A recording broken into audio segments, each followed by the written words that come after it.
الحمدللہ رب العالمین والصلاة والسلام علی اشرف الانبیاء والمرسلین وعلی آلہ الطیبین واصحابہ الطاہرین، اما بعد فاعوذ باللہ من الشیطان الرجیم، بسم اللہ الرحمن الرحیم، وما ارسلناک الا رحمۃ للعالمین، صدق اللہ العظیم وصدق رسولہ النبی الکریم، ان اللہ وملائکتہ یصلون علی النبی یا ایھا الذین آمنوا صلوا علیہ وسلموا تسلیما، اللہم صلی علی سیدنا و مولانا محمد وعلی آل سیدنا و مولانا محمد وبارک وسلم۔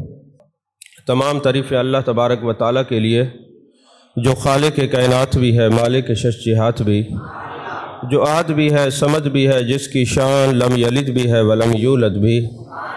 لا تعداد دیا درود و سلام بارگاہ سید الانام، شفیع رحمت، والی امت، شاہ خوباں، جان جانا، شہنشاہ حسینہ، سید سروراں، سیاہ لامکاں، تتیمہ دورہ، سرخیل زہرہ جمالہ، رازدان ما اوہا، شاہد ما طغا، صاحب علم نشرہ، معصوم آمنہ، احمد مجتبیٰ، حضرت محمد مصطفیٰ صلی اللہ علیہ وآلہ وصحبہ وبارک وسلم کی دربار ناز میں اپنی عقیدتوں، ارادتوں، محبتوں کا خراج پیش کرنے کے بعد، عزیزان محترم، اصطلاحات حدیث کے اندر یا درجات حدیث کے اندر ایک حدیث ہوتی ہے جس کو حدیث مسلسل کہتے ہیں۔ حدیث مسلسل کی بھی آگے اقسام ہیں۔ نبی پاک صلی اللہ علیہ وسلم نے جس طرح اپنے غلاموں کو، اپنے صحابہ کو حدیث پڑھاتے ہوئے انداز اپنایا، آج 15 صدیاں بیت گئیں، جب محدثین وہ حدیث پڑھاتے ہیں تو وہی انداز اپناتے ہیں جو محبوب علیہ السلام کا تھا۔ یعنی کئی احادیث مبارک ایسی ہیں کہ جب میرے آقا کریم صلی اللہ علیہ وسلم وہ بیان فرما رہے تھے تو میرے آقا کے منہ مبارک کے اندر، دہن مبارک کے اندر کھجور تھی۔ تو آج 15 صدیاں گزر جانے کے بعد جب وہ محدثین حدیث پڑھاتے ہیں تو وہ منہ میں اسی طرح کھجور رکھتے ہیں۔ اور پھر جو انداز محبوب علیہ السلام نے حدیث پاک بیان کرتے ہوئے اپنایا تھا وہی انداز اپنایا جاتا ہے۔ اس کو حدیث مسلسل کہتے ہیں، اور حدیث مسلسل کی بھی آگے کئی اقسام ہیں۔ جیسا کہ محبوب علیہ السلام نے فرمایا، جب کوئی بندہ زنا کرتا ہے تو اس کے سینے سے ایمان نکل جاتا ہے، اس کے سینے سے نور ایمان نکل جاتا ہے، جب تک وہ زانی رہتا ہے مومن نہیں رہتا، جب وہ مومن ہوتا ہے تو زانی نہیں ہوتا۔ اب میرے آقا کریم صلی اللہ علیہ وسلم جب یہ بیان فرما رہے تھے کہ مومن کے سینے سے ایمان نکل جاتا ہے تو میرے آقا کریم صلی اللہ علیہ وسلم نے اپنی انگلیوں کو اس طرح ہاتھ میں ڈالا، اور حضرت عبداللہ بن عباس رضی اللہ تعالیٰ عنہما اس حدیث کے راوی ہیں، فرماتے ہیں میرے آقا نے فرمایا جس طرح یہ میرا ہاتھ ہے نا، یہ اس طرح ہاتھ نکلا ہے، اسی طرح ایمان سینے سے نکل جاتا ہے۔ تو اب یہ انداز میرے آقا نے اس طرح اپنایا کہ اس طرح ایمان نکل جاتا ہے، اس کو حدیث مسلسل کہتے ہیں۔ آج 15 صدیاں گزر جانے کے بعد جب محدثین، ہمارے اساتذہ نے ہمیں یہ حدیث پڑھائی ہے تو اسی طرح اپنے شاگردوں کے ہاتھ میں ہاتھ دے کے اس طرح کہا کہ ایمان نکل جاتا ہے۔ تو یہ پھر صحابہ نے یہ حدیث پڑھائی اپنے شاگردوں کو، تابعین کو، پھر تابعین نے یہ حدیث پڑھائی تبع تابعین کو۔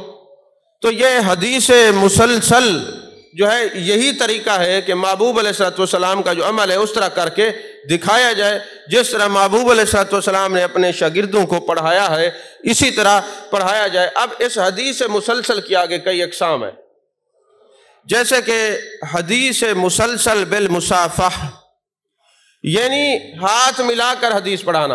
اور میرے آقا کریم صلی اللہ علیہ وسلم نے اپنے صحابی کا ہاتھ پکڑا اور ہاتھ پکڑ کے فرمایا جس نے مجھے ہاتھ ملایا، میرے ہاتھ ملانے والے کو ہاتھ ملایا، اس کے ہاتھ ملانے والے کو ہاتھ ملایا، قیامت تک اس ہاتھ کے ہاتھ ملانے والے کو ہاتھ ملایا، وہ جہنم میں نہیں جائے گا، وہ جنتی ہے۔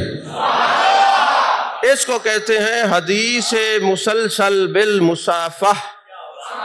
یعنی آج بھی یہ محدثین جب یہ حدیث کسی کو پڑھاتے ہیں تو اسی طرح ہاتھ پکڑ کے پڑھاتے ہیں، اور میرے آقا نے فرمایا جس نے ہاتھ پکڑ کے حدیث مصافحہ پڑھی وہ جنتی ہے، جہنم میں نہیں جائے گا۔ تو یہ ایک حدیث مسلسل بالمصافحہ، یہ حدیث مسلسل کی ایک قسم ہے، اور ایک ہے حدیث مسلسل بالضحک یا حدیث مسلسل بالتبسم۔ اب آپ کو یہ باتیں تو کوئی اور بتائے گا نہیں، کیونکہ یہ محض علمی باتیں ہیں، اور میں نے کئی دفعہ الحمدللہ حدیث کی قسمیں بتائیں تو کئی لوگوں نے یاد کر لیں۔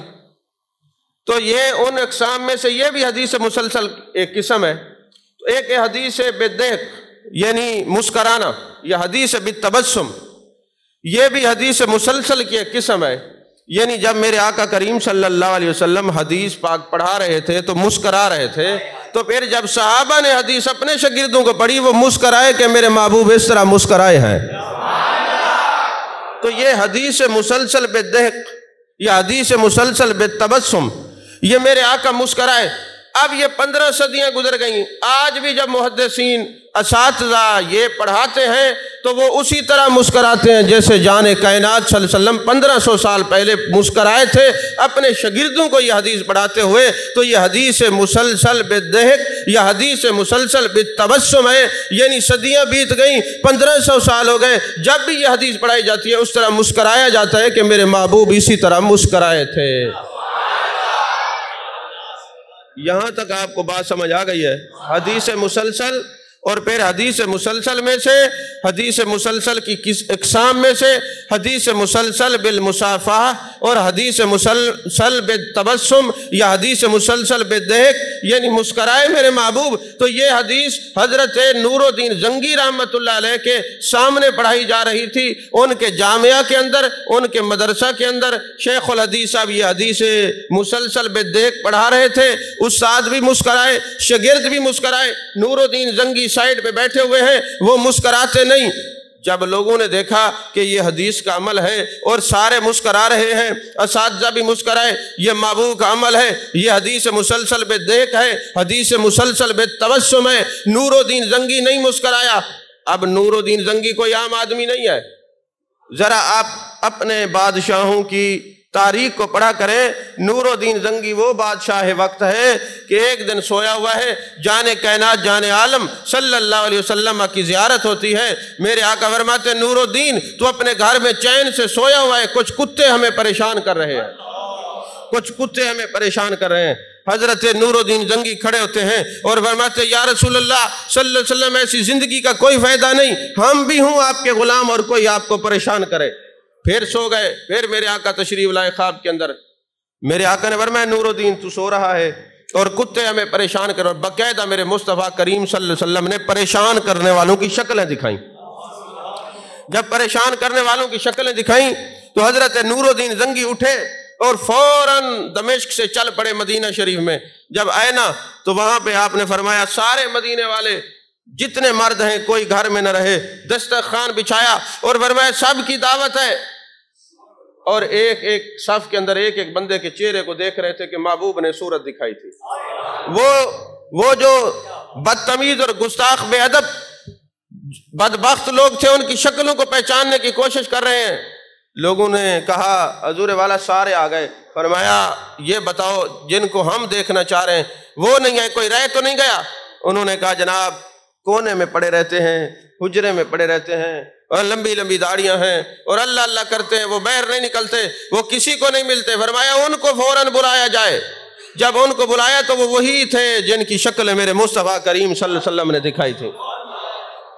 اگلے دن سوشل میڈیا کا ایک لعنتی بکواس کر رہا تھا کہ محبوب علیہ السلام تو مختار ہیں، نور الدین زنگی کو کیوں بلایا؟ خود ہی ان کو روک لیتے۔ میں نے کہا روکا بھی ہے ایک دفعہ، کچھ لوگ آپ کے جسم مقدسہ کو لینے کے لیے گئے، شیخین کریم کی توہین کے لیے تو زمین میں دسا دیے گئے۔ یہ کتب کے اندر یہ بات موجود ہے، لیکن نور الدین زنگی کو اس لیے بلایا ہے تاکہ پتہ چلے نور الدین زنگی عام نہیں، دربار مصطفیٰ میں اس کا مقام کتنا ہے اور کیسا ہے۔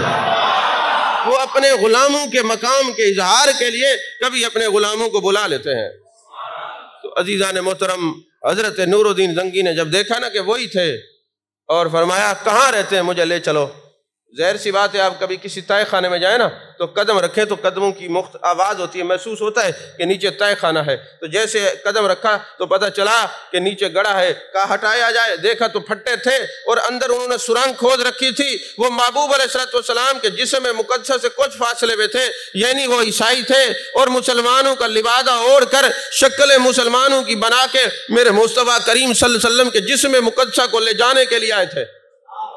وہ محبوب کے جسم کو نکالنے کے لیے وہ بدبخت آئے تھے۔ تو نور الدین زنگی نے جب یہ دیکھا تو فرمایا ہم بھی ہوں اور کوئی میرے مصطفیٰ کریم صلی اللہ علیہ وسلم کو پریشان کرے، تلوار سے سر قلم کر دیا اور وہاں پہ شیشہ اور لوہا پگھلوا کے محبوب کی مزار مقدسہ کے گرد دیوار بنا دی تاکہ قیامت تک کوئی مائی کا لال جرت نہ کر سکے، میرے مصطفیٰ کے جسم تک نہ پہنچ سکے۔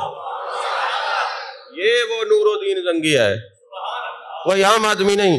یہ نور الدین زنگی حدیث مسلسل بے دیکھ پڑھائی جا رہی ہے، وہ مسکرانے والی حدیث پڑھائی جا رہی ہے، یہ کونے میں بیٹھے ہوئے ہیں۔ اب ہوا یہ کہ آپ نہیں مسکرائے۔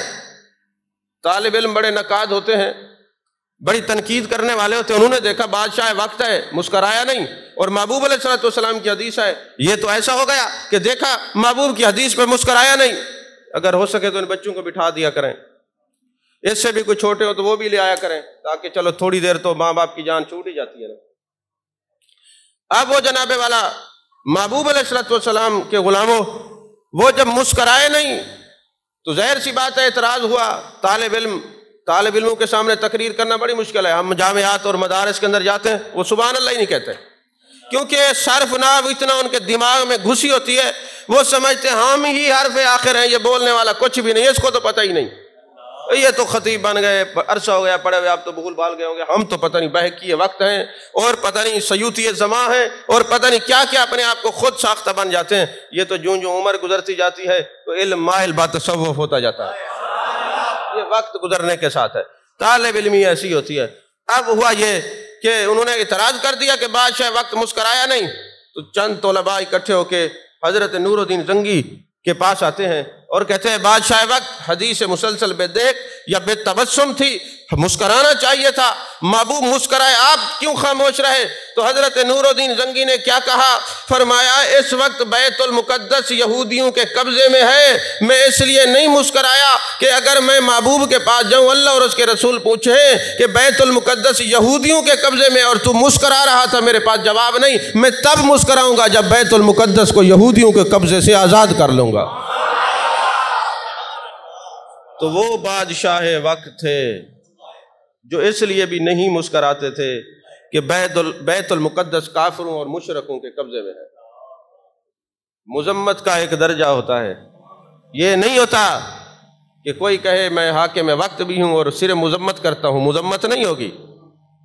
یہ تو ایسے ہے کہ کوئی ظالم بادشاہ وقت کے سامنے سے گزرے اور بادشاہ وقت منہ پھیر لے اور کہے میں نے اس کو تو دیکھا ہی نہیں، یہ ظلم کرتا ہے، لوگوں کو ناجائز قتل کرتا ہے، میں نے دیکھا ہی نہیں، تو اس کو کہا جائے گا تیرا یہ منہ پھیرنا قابل قبول نہیں، یہ تیرا عذر قبول نہیں، قبول یہ ہے کہ تو اس کے گریبان سے پکڑتا اور کہتا کہ تو جو ہے ظلم کرتا ہے، تجھے حیا نہیں آتی، تیری مذمت کسی قابل نہیں۔ یہ تو ایسے ہے نا کہ کوئی مسجد تعمیر ہو رہی تھی اور ابھی مسجد تعمیر کے مرحلے میں ہے، تیاری کے مرحلے میں ہے، تو جو خطیب تھے اس نے تقریر کی، اس نے کہا جو مسجد کی صفائی کرے گا نا تو مسجد کی صفائی کا اتنا درجہ ہے، اللہ خوش ہوتا ہے، اور یہ جو مسجد کی صفائی کے اندر آپ جو ہے وہ یہ مواد اور یا صفائی کا جو آپ جو ہے یہ تنکے ہوتے ہیں نا، یہ ان کی اتنی قیمت ہے کہ جب جنتی جنت میں جائیں گے تو جنتی کا حوروں کے ساتھ نکاح ہوگا تو حق مہر یہ جنت کی صفائی کا مواد ہوگا، یہ مسجد کی صفائی کا مواد ہوگا، یعنی یہ کوئی عام چیز نہیں ہے۔ اکثر لوگوں کو شعور نہیں ہوتا، وہ جناب پانی کے قطرات آ کے مسجد میں، یہ بھی گناہ ہے، احتیاط کیا کریں۔ اپنے منہ کو صاف کر کے یا تھوڑی دیر رک جائیں. قطرات نہیں گرنے چاہیے، مستعمل پانی مسجد میں نہیں گرنا چاہیے. اور کوئی چیز کوڑا کرکٹ یا ٹیشو یا ایسے چیزیں جو ہے نا مسجد میں دیکھیں تو اس کو اٹھا لیں، پھینکنی نہیں چاہیے. جب یہ صفائی ہوتی ہے نا تو یہ جو ملبہ ہوتا ہے یہ جنت میں جائیں گے. نکاح ہوگا تو حوروں کے نکاح کے وقت حق مہر یہی ہوگا جو جنت کی صفائی کا ملبہ ہے. تو یہ تو اس کے لیے ہوگا نا جو جاتا ہے مسجد میں، تو مسجد جنت کا حصہ ہے نا، روضۃ من ریاض الجنہ ہے. تو جو جنت میں جائے گا تو اس کے لیے یہ حق مہر ہے. تو جو کبھی جنت کا اس کا مسجد کا منہ ہی نہ دیکھے اس کو بھی ذرا غور کرنا چاہیے کہ ہمیں جانا چاہیے مسجد میں. یہ مسجد اللہ کی بارگاہ میں یہ جنت کے باغوں میں سے باغات ہیں. اب ہوا یہ کہ بیت المقدس، ہاں مسجد تعمیر ہو رہی تھی تو خطیب نے اعلان کیا جو مسجد میں صفائی کرے تو اس کا بڑا اجر ہے.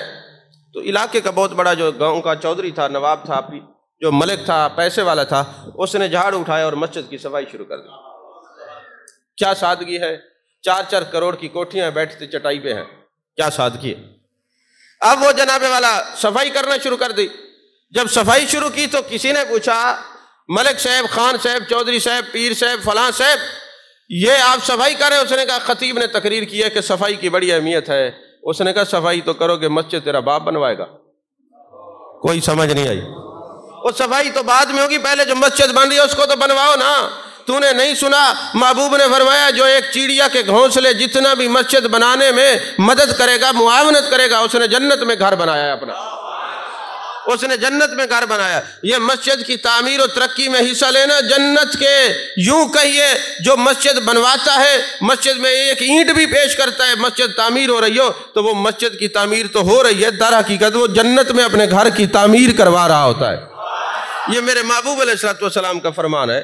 تو یہ ہے کہ پہلے مسجد بنے گی تو پھر صفائی ہوگی نا. تو یہ مذمت ایسی قبول نہیں ہوگی کہ ہم مذمت کرتے ہیں. یہاں مذمت نہیں، امت مسلمہ کی اگر کوئی بیٹی ایک دور سے آواز دے تو جو مسلمان حکمران ہیں ان پر فرض بنتا ہے کہ اس کی آواز پہ لبیک کہیں اور اس کے جناب عزت کے چوکیدار بن جائیں، اور مسلمان اور مومنین اور امت محمدیہ کے جانوں کے چوکیدار بن جائیں. عزیزان محترم، نور الدین زنگی نہ مسکرائے، کیونکہ وہ حاکم وقت تھے جن کو محبوب علیہ الصلوۃ والسلام مقرر فرماتے ہیں. وہ بادشاہ وقت تھے جن کو میرے آقا کریم صلی اللہ علیہ وسلم مقرر فرمائے، اور جن کو آپ ووٹ دے کے مقرر فرماتے ہیں تو پھر ان کے حالات آپ کے سامنے ہی ہیں. عزیزان محترم، اصل میں اصل کی طرف لوٹتا ہے، جس کی جو حقیقت ہوتی ہے وہ ادھر جاتا ہے. مجھے ایک بات یاد آئی ہے، کیونکہ جمعے کا وقت مختصر ہوتا ہے. ابھی تو میں نے حج کے کرنٹ ایشو پر بھی بات کرنی تھی لیکن مجھے لگتا نہیں ہے وقت پورا ہو گیا ہے. ایک دفعہ نا سلطان محمود غزنوی تشریف فرما تھے تو آپ نے فرمایا بات بڑی زبردست ہے اور سننے کے لائق ہے. تو سلطان محمود غزنوی فرمانے لگے کہ میرا دل کرتا ہے میں حضرت خضر علیہ السلام سے ملاقات کروں. یہ جو حضرت خضر لفظ ہے نا، گنبد خضرا سنا ہے نا، یہ اسی خضرا سے خضر ہے، یعنی جہاں پر یہ قدم رکھتے ہیں وہاں پہ سبزہ اگ جاتا ہے. اور یہ حضرت خضر علیہ السلام جو ہیں یہ کہیں بھی آ سکتے ہیں. اب میں بیان نہیں کر سکتا، بعض چیزیں ایسی ہوتی ہیں کہ میں اس سپیکر کی وجہ سے اور کیمروں کی وجہ سے چھوڑ دیتا ہوں. کتابوں میں بہت کچھ لکھا ہوا ہے، میں خضر علیہ السلام کا تعارف نہیں کرواتا. جو اصل بات ہے آپ کو ادھر لے کے جاتا ہوں کہ حضرت سلطان محمود غزنوی نے کہا کہ کون ہے جو مجھے حضرت خضر علیہ السلام کی زیارت کروائے.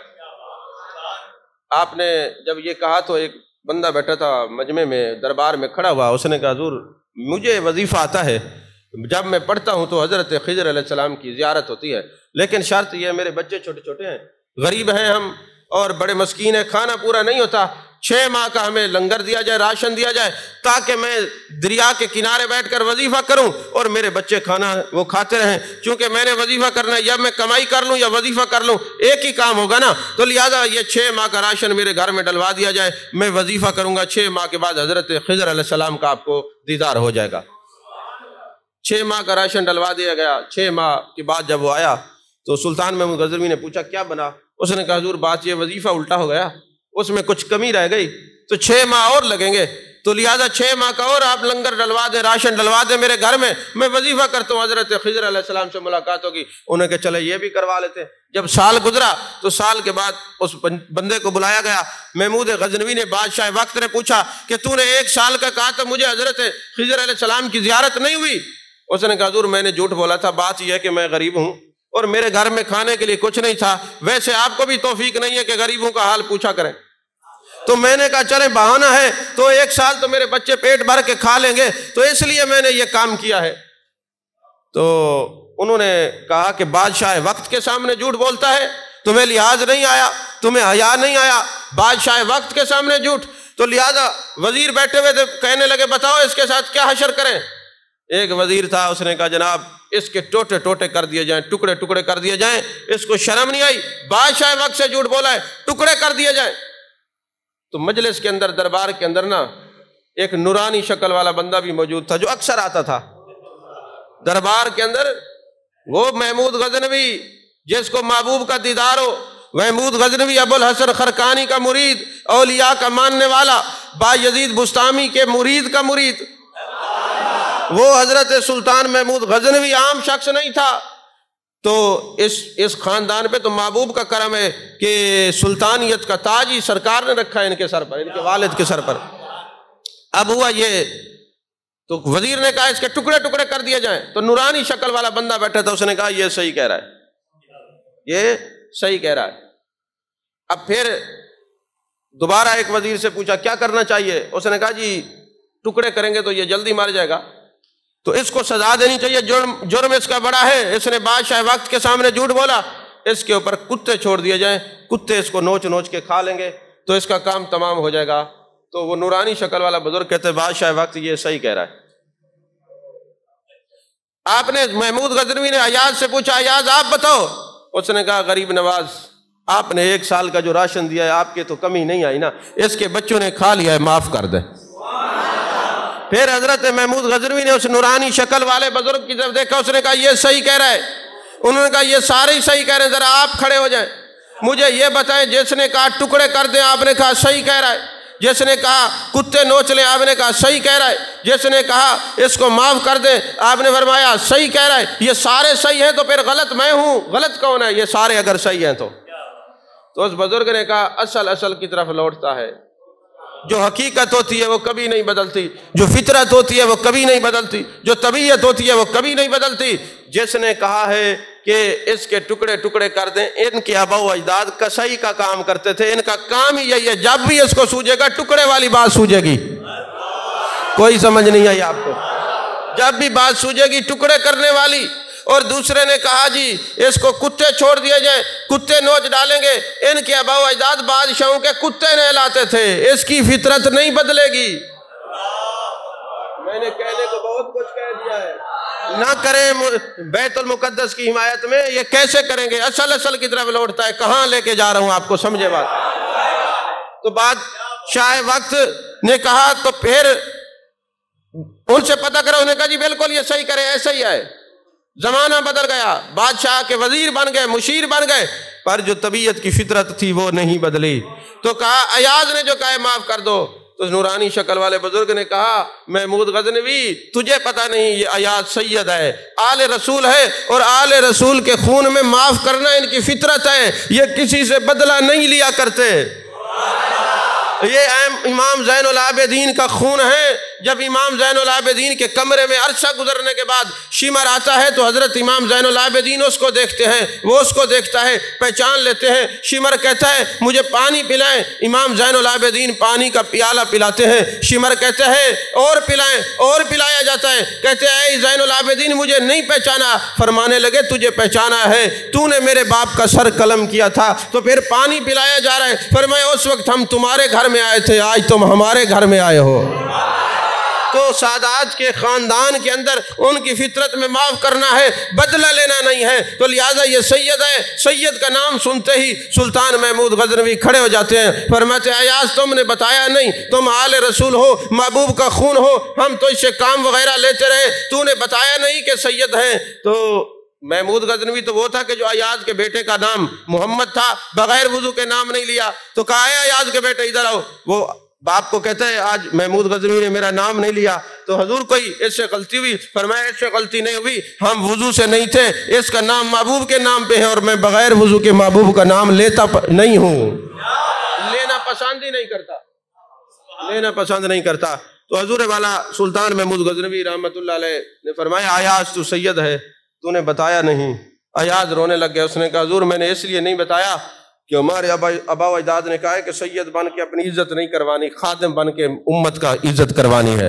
جو خدمت میں مزہ ہے، لذت ہے، وہ سید کہلوا کر ہاتھ چموانے میں نہیں ہے، بلکہ محبوب کی امت کا خادم بن کے جو ہے پھر مرتبہ لینا ہے، اس لیے میں نے نہیں بتایا۔ تو ایاز نے جب یہ بات کی نا تو سلطان محمود غزنوی نے پہلے سے زیادہ عزت دی، وہ جانتے تھے خون رسول کی قدر کیا ہے۔ ایاز نے کہا حضور اگر اس بندے نے میرا پردہ اٹھایا ہے نا تو میں بھی اس کا پردہ اٹھانے لگا ہوں، یہی تو خضر ہے جس کو آپ تلاش کرتے پھر رہے ہیں۔ دیکھا کہ ہزاروں کی تعداد میں حجاج کرام حج کرنے سے رہ گئے، کوئی کرونا نہیں ہے، کوئی وائرس نہیں آیا ہوا، کوئی انٹرنیشنل لیول پہ کوئی مجبوری نہیں ہے، نہ جانے کیا ہوا ہے۔ ابھی تک تو یہی کہا جائے گا کہ نہ جانے کیا ہوا ہے، پتہ سارا ہی ہے۔ یاد رکھیں میرے آقا کریم صلی اللہ علیہ وسلم نے ارشاد فرمایا اگر کسی پر حج فرض ہو جائے اور وہ حج نہ کرے، وہ یہودی ہو کہ مرے یا نصرانی ہو کہ ہمیں اس کی کوئی پرواہ نہیں۔ حج فرض ہو جانے کے بعد، استطاعت پذیر ہو جانے کے بعد جو حج نہ کرے بڑی خطرناک وعید ہے، وہ یہودی ہو کہ مرے یا نصرانی، محبوب فرماتے ہمیں اس کی کوئی پرواہ نہیں۔ یہ تو جس پر حج فرض ہے اس نے نہیں کیا، نہیں گیا، تو یہ حال ہے جن پر حج فرض تھے ان کو روکا گیا، ان کا کیا حال ہوگا؟ ذرا یہ تو تصور کریں نا۔ وہ تو دیکھیں اصل میں مشیر بھی جاہل ہیں، وہ مشورہ دینے والے نہیں، ان کو بتائیں کہ یہ جو فرضیت حج ہے اس کو روکنے سے اللہ کتنا ناراض ہوتا ہے۔ تم تو اللہ کی عبادت کے لیے روک رہے ہو، عبادت کے لیے کسی کو روکا نہیں جاتا، عبادت کے لیے مخلوق خدا کی اطاعت نہیں ہوتی، عبادت جب ہوگی تو اطاعت خدا کی ہوگی یا خدا کے مصطفیٰ کی ہوگی، پھر کسی کی اور اتباع نہیں ہوگی۔ اور یہ یاد رکھیں اس پاکستان کی تاریخ کے اندر اتنا سال ہو گئے پاکستان کو بنے ہوئے، آج تک حاجیوں کا حج نہیں روکا گیا سوائے اس سال کے۔ کرونا میں تو مجبوری تھی، یہ حج ایک دور میں وہ ایک ابو طاہر کرامت ہے، ایک بادشاہ تھا، ظالم تھا، اس نے حج روکا تھا 2 سال، اس نے مسلمانوں کو حج نہیں کرنے دیا تھا۔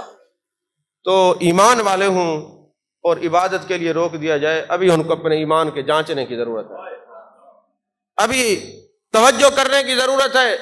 کاش کہ لوگوں کو جس طرح اپنے پیٹ کی فکر ہے اس کلمے کی بھی فکر ہوتی، جس طرح پیٹ کی فکر ہے نماز کی بھی فکر ہوتی، روزے کی بھی فکر ہوتی، زکوٰۃ کی بھی فکر ہوتی، حج کی بھی فکر ہوتی۔ یہ تو امت محمدیہ، اللہ تبارک و تعالیٰ نے کعبے سے وعدہ کیا ہے، کعبے نے عرض کی نا میرے مالک لوگ کیسے آئیں گے؟ اللہ نے فرمایا جس طرح کبوتری اپنے انڈوں کی طرف دوڑ کے بار بار آتی ہے، عشق والے کعبہ تیری طرف دوڑ دوڑ کے آیا کریں گے، دوڑ دوڑ کے آیا کریں گے۔ اللہ نے وعدہ کیا ہے کہ کبھی تیری طرف حج کرنے کے لیے 6 لاکھ سے کم اجتماع نہیں ہوگا۔ آپ ذرا تاریخ تو پڑھیں نا، کیونکہ آپ کے پاس وقت نہیں ہوتا، اور جو وقت آپ دیتے ہیں اس میں آپ نیند پوری کرتے ہیں، اور ہم ساری رات مطالعہ کر کے نوٹس لکھتے ہیں۔ اچھا مجھے آپ ایمان سے بتائیں کبھی آپ نے حدیث مسلسل کا نام سنا تھا؟ آپ نے حدیث مسلسل بالمصافح کا نام سنا تھا؟ اور انشاءاللہ کبھی سنیں گے بھی نہیں، جو کچھ سنیں گے یہیں سے سنیں گے، کیونکہ ہمیں یہ مزاج دیا گیا ہے کہ اگر علم کی بات کریں تو آپ کو نیند آ جاتی ہے۔ ادھر سے دیکھیں نا سارے سوئے ہوئے ہیں، نیند آ جاتی ہے، اور آپ کو تو وہی ہے کہ تقریر ہے کہ بڈڑی سی مائی تے گنڈڑی چچائی تے توڑ چپچائی، آپ نے پیسے نکالے سبحان اللہ، اور بعد میں پتہ چلا کہ یہ حدیث ہی نہیں ہے۔ آپ کو تو یہ پتہ چلا جناب یہ کیلا حضرت وائس کرنے کے لیے آیا ہے، پتہ چلا یہ حدیث ہی نہیں ہے۔ آپ کو یہ پتہ چلا کہ حضرت بلال نے اذان نہیں دی تو سورج نہیں نکلا، آپ جھومتے رہے اور قوالیوں پہ پیسے دیتے رہے، یہ تو پھر آنکھ کھلی کہ یہ تو حدیث ہی نہیں ہے، یہ تو روایت ہی نہیں ہے۔ آپ کے تو ذہنوں کا کیا کہنا، آپ کی طبیعتوں کا کیا کہنا، آپ کے مزاجوں کا کیا کہنا۔ علم والوں کو بلایا کریں، اگر دین کا ایک مسئلہ سیکھیں گے تو 1000 نفل پڑھنے والے سے زیادہ ثواب ہوگا۔ اللہ تعالیٰ ہم سب کو بار بار حرمین شریفین کی حاضری نصیب فرمائے، اور جتنی راہ میں رکاوٹیں ہیں اب تو خیر انہوں نے جواب دے دیا ہے، کچھ نہیں ہو سکتا، تو ہم نے کہا کوئی بات نہیں، تاریخ کے اندر اتنے کئی واقعات آئے، یعنی انفرادی طور پر میں ایک بزرگ کا واقعہ پڑھ رہا تھا، آپ ہر سال حج پہ جایا کرتے تھے، اللہ کرے ہم سب کا نصیب ایسا ہو جائے، حج پہ جایا کرتے تھے، تو ایک سال کسی وجہ سے نہ جا سکے، اور وہ اپنے حجرے میں آنکھیں بند کر کے بیٹھے تھے، بین النوم والیقظہ کی کیفیت تھی، اتنے میں والضحیٰ کے چہرے والے محبوب تشریف لائے، واللیل کی زلفوں والے محبوب تشریف لائے، ما زغ البصر وما طغیٰ کی کاجل والی آنکھوں والے محبوب تشریف لائے۔ اچھا یہ بات تو ضروری ہے نا، جنہوں نے پیسے بھر دیے، فارم ان کا فیل ہو گیا، ان کے جناب والا حج کے اس کھاتے میں نام آ گیا ہے، اب وہ پورا سال حج کا ثواب تو ان کو ملتا رہے گا، یہ تو ان کا باپ بھی نہیں روک سکتا، حج روکنے والوں کا باپ ہی نہیں روک سکتا، وہ پورا سال ثواب حج میں رہیں گے، کیونکہ اور تیاری کر چکے ہیں، ثواب تو ملتا ہے، یہ تو روک ہی نہیں سکتا۔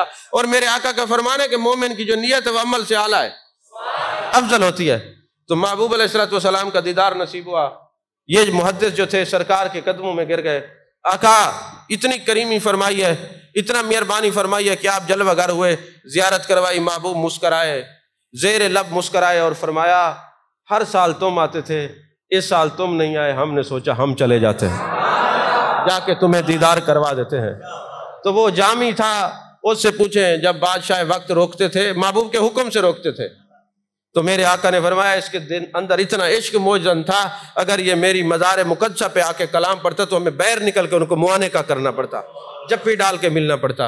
اور یہ بھی حدیث پاک ہے، جب کوئی حج کی تیاری کر لیتا ہے، مدینہ شریف آنے کی تیاری کر لیتا ہے، ہم بار بار اس کو دیکھتے ہیں، ابھی یہ گھر سے چلتا ہے تو ہم اپنی مزار مقدسہ میں اس کی طرف توجہ رکھتے ہیں اور فرماتے ہیں فرشتوں یہ میری طرف آنے کی تیاری کر چکا ہے، اب تم نے اس کا استقبال کرنا ہے، اگر یہ پیدل چل کے آئے تو اس کو جپھی ڈالنی ہے، اگر سواری بھی آئے تو اس کو ہاتھ ملانا ہے۔ یا رسول اللہ، صاحب عرض کرتے پتہ کیسے چلے گا کہ فرشتے استقبال کریں؟ فرمایا جب میرے مدینے کے قریب آئیں گے، ایسے نگاہ گھما گھما کے دیکھیں گے گنبد خضرا کدھر ہے، آنکھوں سے آنسو روا ہو جائیں گے۔ جو مدینے جاتے ہیں نا، کیسی کیفیت ہوتی ہے کہ جب مدینے پتہ چلتا ہے، اعلان ہوتا ہے مدینہ شریف آ گیا، تو وہ لوگ ادھر ادھر سے دیکھتے ہیں، شاید ادھر سے گنبد خضرا نظر آئے، ادھر سے گنبد خضرا نظر آئے۔ تو میرے آقا نے فرمایا جسم کے بال کھڑے ہو جائیں گے، آنکھوں سے آنسو روا ہو جائیں گے، جب یہ کیفیت ہو تو سمجھ لو فرشتے اس کا استقبال کر رہے ہیں۔ ارے مصطفیٰ کریم صلی اللہ علیہ وسلم کے مہمانوں کا فرشتے استقبال کرتے ہیں، تم نے جو روکا ہے، جس نے بھی روکا ہے، وہ کوئی بھی درجے کا ہو، وہ اپنا انجام جلدی دیکھ لے گا، وہ اتنا ذلت اور رسوائی اس کے گلے میں پڑے گی، آپ اپنی آنکھوں سے دیکھیں گے۔ یہ بات یاد رکھ لینا کہ مصطفیٰ کریم کے در پہ آنے والوں کو روکا گیا ہے جان کے۔ اور کیا کہا گیا جی فلاں کا قصور ہے، فلاں کا قصور کسی اور کا ہے، پتہ سب کو بھی ہے۔ اب بیچارے ٹور آپریٹرز نہیں بولتے، کس لیے؟ انہوں نے اپنا کوٹا تو معاذ اللہ منسوخ نہیں کرانا نا، چپ ہیں، کیا کریں؟ ظلم پر چپ رہنا بھی اس میں برابر کی شراکت ہوتی ہے، جو کام یہ آج کر رہے ہیں پہلے کرنا چاہیے تھا۔ تو محبوب فرماتے ہیں استقبال ہوگا، فرشتے استقبال کریں گے، اور پھر یہاں تک بات ختم نہیں ہوئی، فرمایا جو میرے لیے چل کے آیا ہے ہم اس کو دیکھیں گے۔ تو میں نے کہا یار وہاں جائے نہ جائے محبوب دیکھتے رہیں، حج یہیں ہو گیا، یہ بھی بڑی بات ہے نا۔ تو اب جناب والا محبوب علیہ السلام نے فرمایا یہاں تک نہیں، جب قیامت کا دن ہوگا ایسے شخص کو ہم ڈھونڈ ڈھونڈ کے ید اللہ والے ہاتھوں سے جام کوثر پلائیں گے، تو وہ کہے گا یا رسول اللہ اعمال ایسے نہیں تھے کہ آپ کے دامن ناز کے قریب ہوں، یہ ید اللہ والے ہاتھوں سے جام کیوں پلایا جا رہا ہے؟ تو محبوب فرمائیں گے جو تو میرے لیے چل کے آیا تھا وہاں فرشتوں نے استقبال کیا تھا، آج تیرا اکرام یہ ہے کہ ید اللہ والے ہاتھوں سے تجھے جام کوثر پلایا جائے، جام کوثر پلایا جائے۔ اللہ تعالی ہم سب کو محبوب کی بارگاہ کی حاضری نصیب فرمائے، آمین۔ وآخر دعوانا الحمدللہ رب العالمین۔